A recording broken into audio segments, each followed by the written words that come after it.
Well, thank you very much, and good evening, Peterborough. And Patrick's right. If it hadn't been for us battling and campaigning over the last 20 years, there would be no referendum. And what we've got on June the 23rd is a once-in-a-lifetime opportunity to take back control of our country, its borders, and its destiny. And I hope we grab it with both hands. Now, we're just over 3 weeks into this referendum campaign.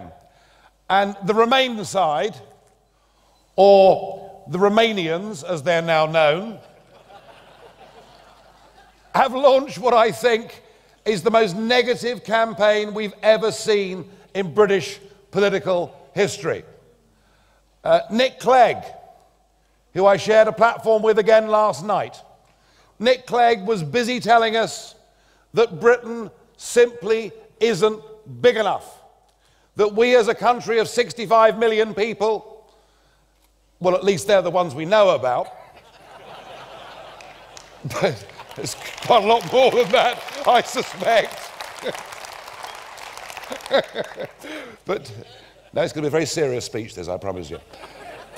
But Nick Clegg tells us that as a country of 65 million people, we're not big enough. We're not strong enough to stand on our own on the world stage and negotiate our own trade agreements. And it reminded me of a clip that you just saw of the head-to-head debates I did with Clegg back in 2014.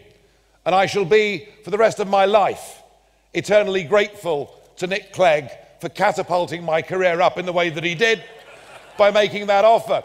But he did the same thing in 2014. He said, we're not big enough, we're not strong enough to negotiate our own trade deals. And I replied, Nick, Iceland, with a population of 330,000 people, has just concluded its own trade deal with China. I said, in my opinion, if Iceland's big enough to negotiate trade deals, then we're big enough to negotiate our own trade deals. But what Clegg really meant on that evening, and again last night when I debated with him on the stage of the London Palladium. My mum's really proud. I've appeared at the Palladium, you know. But what Clegg meant then and what he means now, he doesn't mean we're not big enough. He doesn't mean we're not strong enough. What he's saying is he doesn't think we're good enough to govern ourselves, control our borders, and negotiate our own trade deals. And my message to Nick Clegg and the rest of our career-based political class in this country is, damn you, I believe in Britain, and I believe that we are good enough to run our own country and make our own deals.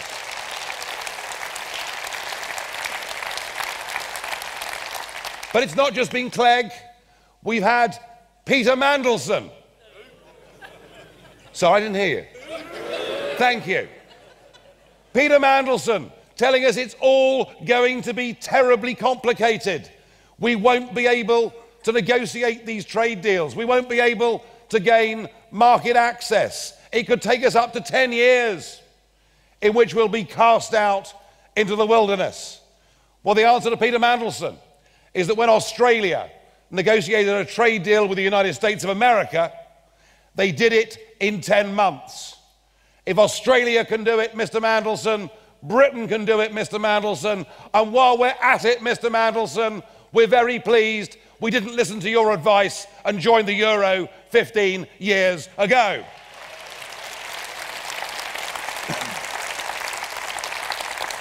But of course, there's that ever popular political figure urging us to vote to Remain. I'm, of course, talking about Tony Blair. They're getting there, aren't they? What was that I heard over there? Yeah, well, that may come up in questions. And Blair urging us, we must stay part of this union. I guess that he's still auditioning, is he not, for the job to be President of Europe. Although given his own levels of vanity, I'm surprised that Europe is big enough for him. And the Prime Minister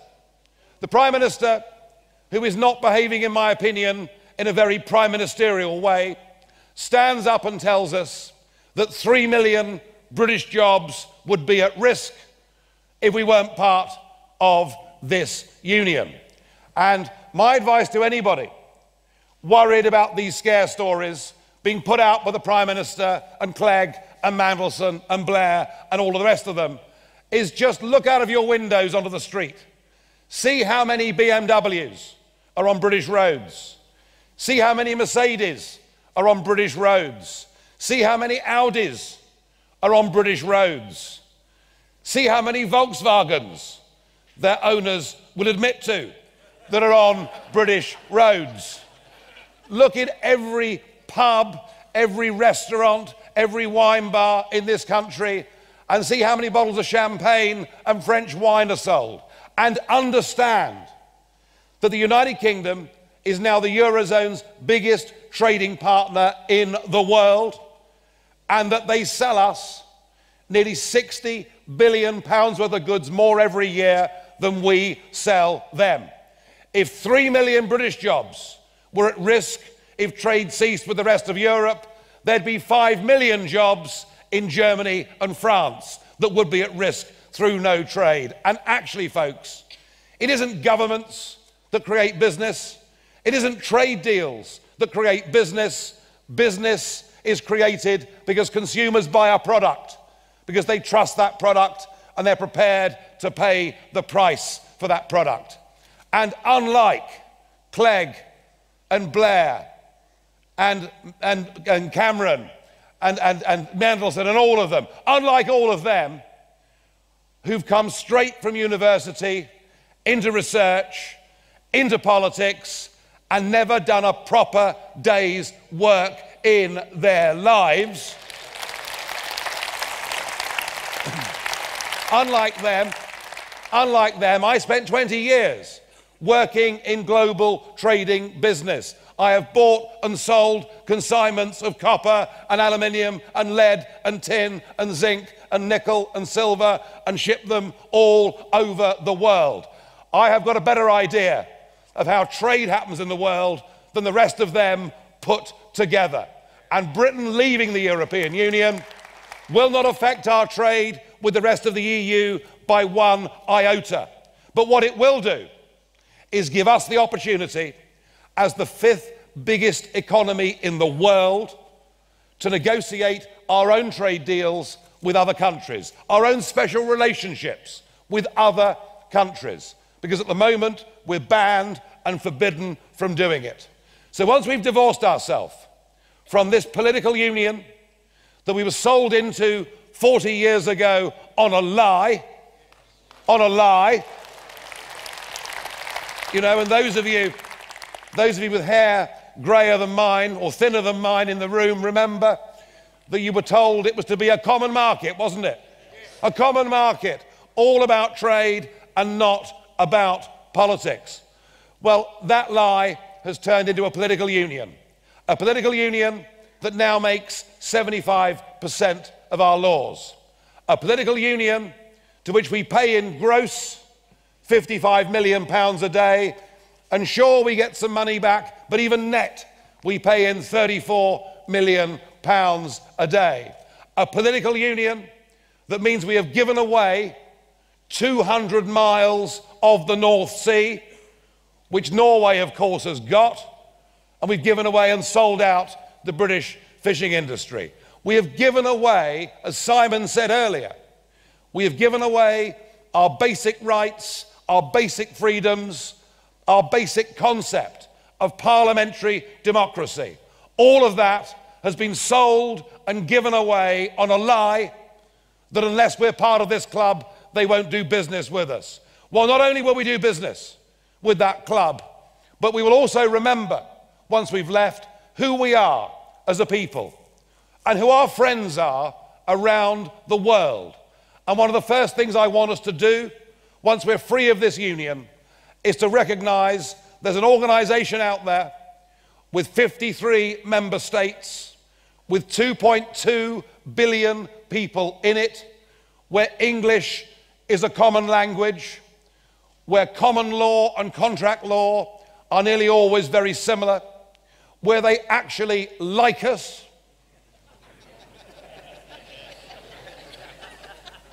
You make your own minds up on that one. Where they like us, and where, when we're in trouble, they come and stand side by side with us. And I want us, free of this political structure, to re-engage with the Commonwealth and the wider world. Now, what the Remain side have tried to do, they've tried to deliberately confuse the argument. They're trying to tie it up in technicalities which most of you, myself included, often won't understand. They're trying to make it complicated. And they're saying, the Prime Minister says, that this would be a leap into the dark. Remember that phrase? You will hear it thousands of more times between now and June the 23rd. Well, can I perhaps shed a little light on that?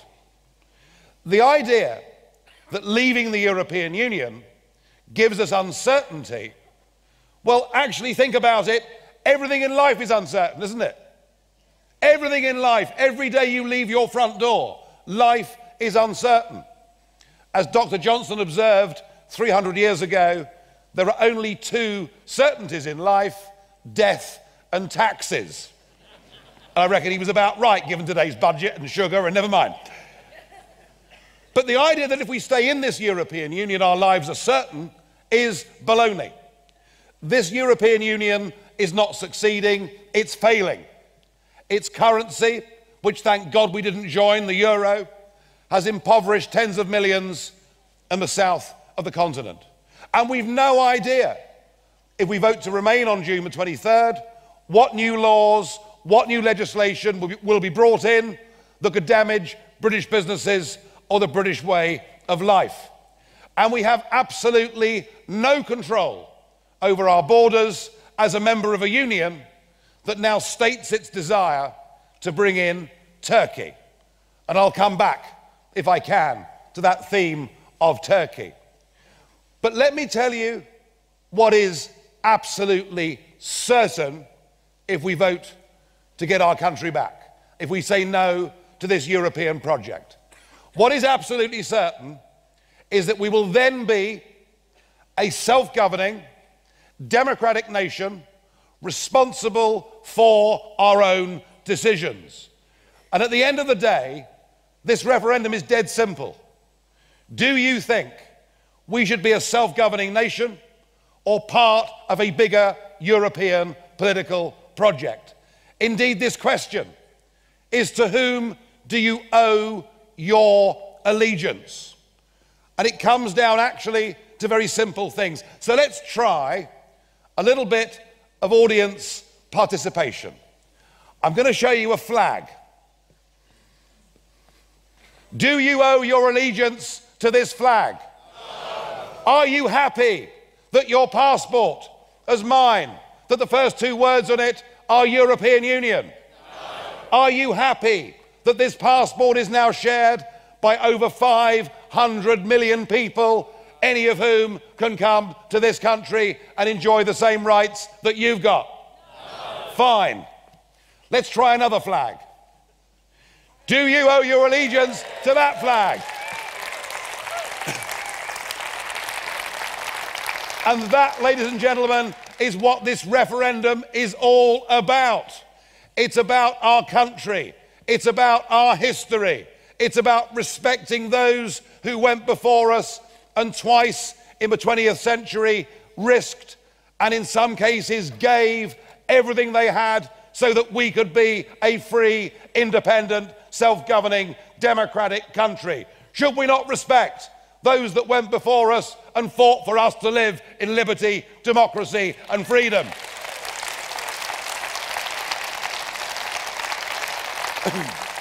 And it's about us.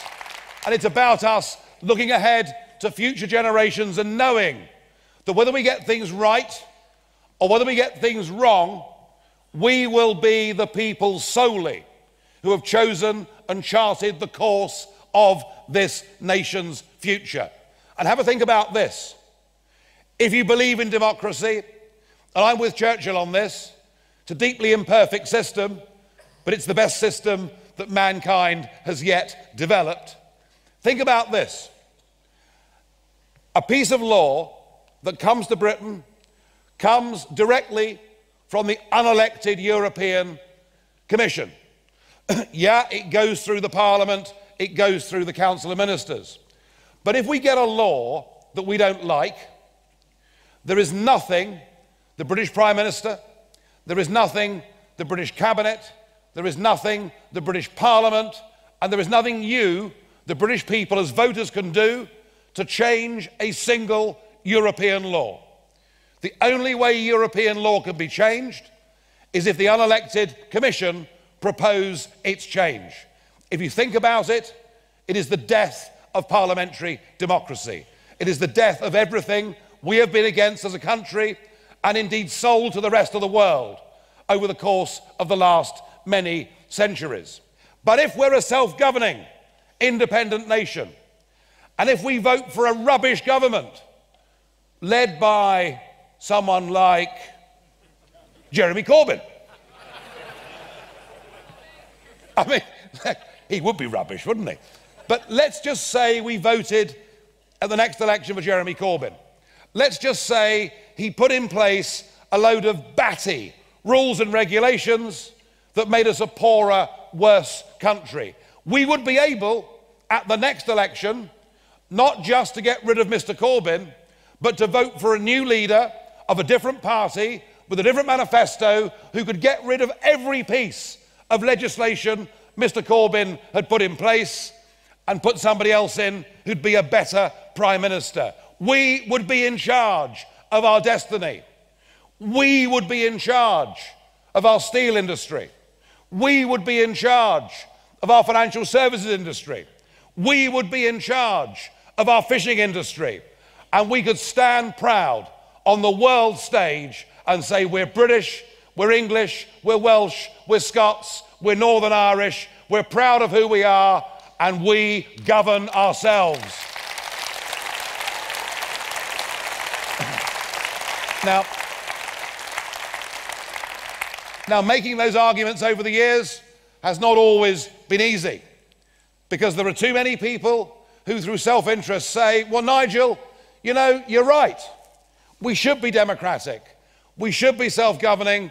But how does all of this affect me? Yeah? I mean, people do vote and do think out of self-interest. Well, I would argue that in a city like Peterborough, perhaps we have a classic example of why membership of this European club has fundamentally changed life in a way that none of us ever asked for, in a way that none of us would have chosen.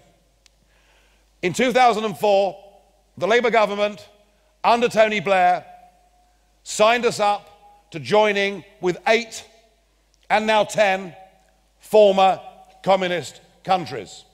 Countries that were very much poorer than we were. And the government said, oh, well, it'll be okay. It'll only lead to an extra 13,000 people a year coming to the United Kingdom. I mean, more than that came to Peterborough in the first 6 months. I mean, you know, what we've done, we've opened ourselves up to uncontrolled mass immigration, and it's happened. It's happened. Even in the last few years, even since David Cameron became Prime Minister, the official figures show that an extra 1 million people from European Union countries have come net and settled in this country. And yet, we have issued 2.3 million national insurance numbers. And I'm sorry, but I believe the government are deliberately and willfully lying to us and not telling us the full extent of the numbers coming into this country. And how can you run a primary school system? How can you run a maternity unit? How can you provide or plan for the necessary health care a community needs if you haven't got a clue, within the nearest couple of million, how many people will be there in the next 5 years? And you here in Peterborough, and throughout much of the eastern counties now see a chronic shortage of primary school places. You see healthcare services stretched beyond all limits. You see maternity services where they simply have never seen anything like it in their entire working lives. So the point is that open-door immigration, even to those who are not really particularly interested in politics or self-government or sovereignty, every one of us can see how fundamentally society has changed over the course of the last 12 years. And who've been the winners from this? Well, I'll tell you, it's been the big multinational companies, because they now have access to unlimited cheap labour, and what that has done to the lives of millions of ordinary, decent British families, it's driven down their wages and it's driven down their living standards. And for a government, both Labour and Conservative, to have presided over a fall in the living standards of ordinary, decent, tax-paying, law-abiding people in this country is, in my view, a complete and utter disgrace.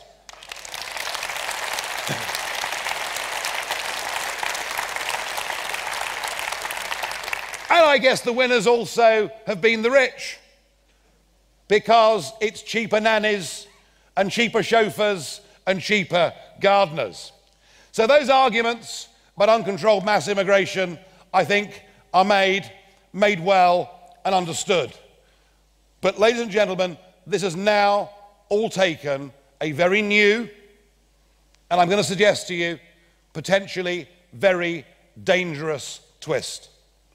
Because what we saw in April of last year was Mr. Juncker, the Commission President, announcing that they were going to embark upon a European Union common asylum policy. It was the signal that was sent out to many genuinely troubled, displaced people from Syria and elsewhere, that if you came to Europe, you would be accepted. And that error was compounded last summer by Chancellor Merkel, making her call and saying, as many as want to come can come, and we can cope.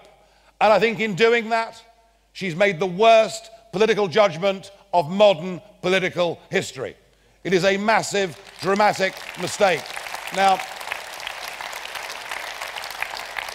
before I come on to talk about the most serious theme I wish to discuss and share with you this evening, to prove I am not being in any way opportunistic about the threats and the danger and the misery, can I just show you what I said last April in the European Parliament?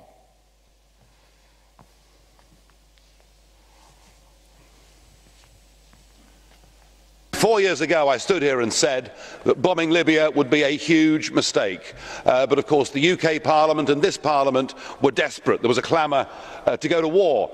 And so now we have a failed state of Libya, which is now a conduit being used for criminal trafficking gangs trying to bring people to Europe. We are guilty for this crisis. We are directly guilty for the drownings that are going on. I am not blind to the human suffering that we've caused in many of these countries. I would call on this Parliament, this Commission, to end the barriers to trade, to stop the fisheries policy, to ask the United Nations to get involved and to try and help. But the real question we face is, what are we to do? Are we to go down the Australian system in dealing with this crisis? And indeed, the Australian Premier, Tony Abbott, has offered us his advice and help. Australia faced this, and Australia not only have stopped the boats from coming, they've stopped people from drowning. But no, we're not interested in what the Australians have done. We have decided that we can deal with this on our own. So we've decided that people can come and that people won't be sent back. The problem, ladies and gentlemen, is this.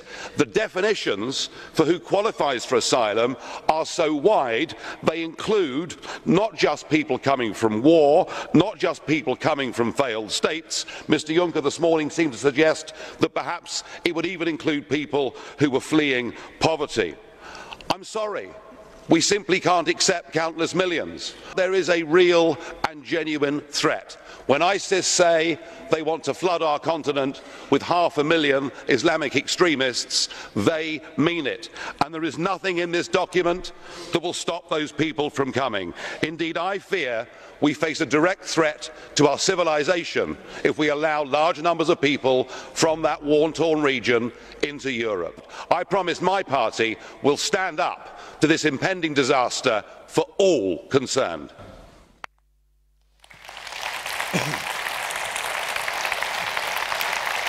So, if I haven't convinced you that Britain should be a self-governing democratic nation, respecting its past and being optimistic for its future, I did my best.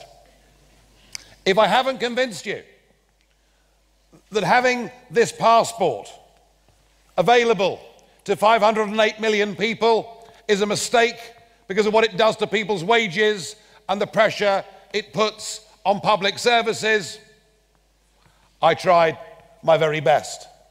If I haven't convinced you that the rubbish that Clegg and Cameron and Blair and Mandelson are coming out with is coming from people who don't understand how trade and business works, and that actually, far from there being a threat to our exports, we've got the chance to make new relationships and new deals with the rest of the world. If I haven't convinced you with that, I'm sorry, but I'm going to have one last go to convince those that I've failed so far to persuade. The first job of the British government is to protect the realm and to defend the people of this country.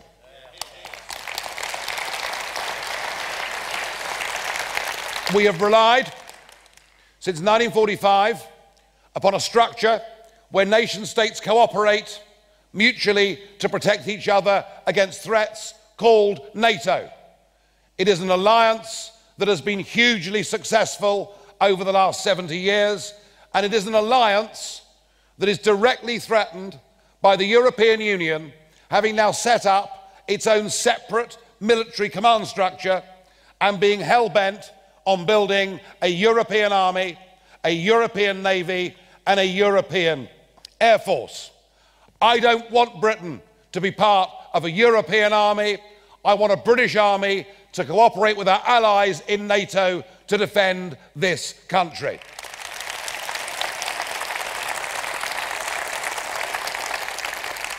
But I also regret to say that the warnings I gave in April and May last year in Strasbourg in the European Parliament have come true. When I said that if ISIS say they will use this crisis, to flood our continent with their own jihadi fighters, they probably mean it. The boss of Europol said 2 weeks ago that he estimates there are now between 3,000 and 5,000 jihadi terrorist extremists on the mainland of Europe who have come into Europe using the migrant crisis as cover. The head of NATO has said that he fears jihadism will spread like a cancer through mainland Europe as a result of us being unable to vet and check those that are being let in. And this manifests itself not just in appalling scenes such as those we saw in Paris, and bear in mind that 2 of those 8 people had come back into Europe through the Greek islands posing as refugees. But it also manifests itself in another way, which I think is equally shocking. And I'm talking about what we saw happening outside that railway station on New Year's Eve in Cologne. What we saw was, on a wholesale, almost industrial scale, young women, middle-aged women, older women, going off to New Year's Eve parties, being openly sexually molested in the street. And if what I'm going to say upsets some of you, I'm sorry, but it's true. If we allow unlimited numbers of young males to come into Europe from countries where women are at best second-class citizens, what on earth do we expect? You know, 100 years ago, exactly 100 years ago, the women of this country went to work in the factories because the men were away. They earned their first proper wage packets. They went down to the pub. They got the vote. We've had in 100 years an incredible level of female emancipation and liberation. And remember, well, I've convinced one anyway.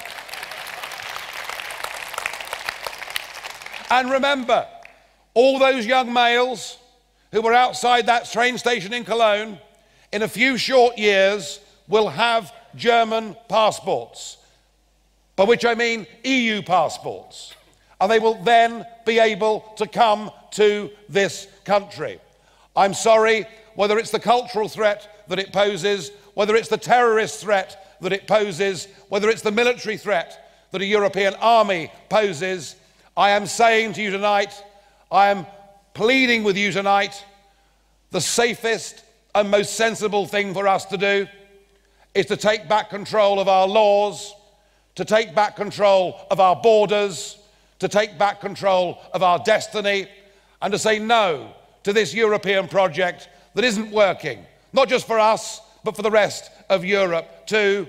And we will be a better, more confident, self-governing nation and a safer, more secure place for doing it. Please, please take this once-in-a-lifetime opportunity that presents itself on June the 23rd, and let's become an independent nation-state once again. Thank you.